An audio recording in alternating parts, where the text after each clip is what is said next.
Because I am the chairman of the people with disability in Igbo-Eze South. Ofana times karne party actually make by higher. Councillor apart because of being physically challenged. All shock cry very well. Manuzuvi Batara is Okofano, Enugu State. They were fully money made what chairman. Can you tell go to Makanka? His Excellency. I were 275 people with disabilities in Igbo-Eze South. I don't want to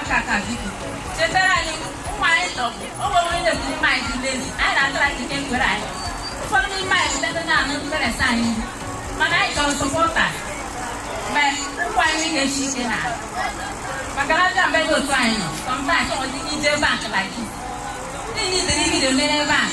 After you put in a step, what why did I put in a step? Somebody will tell me my phone will not die.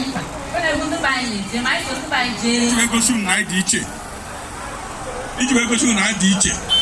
Manche until my royal governor. Before this Christmas, in the next few days, I gave you 10 wheelchairs ever.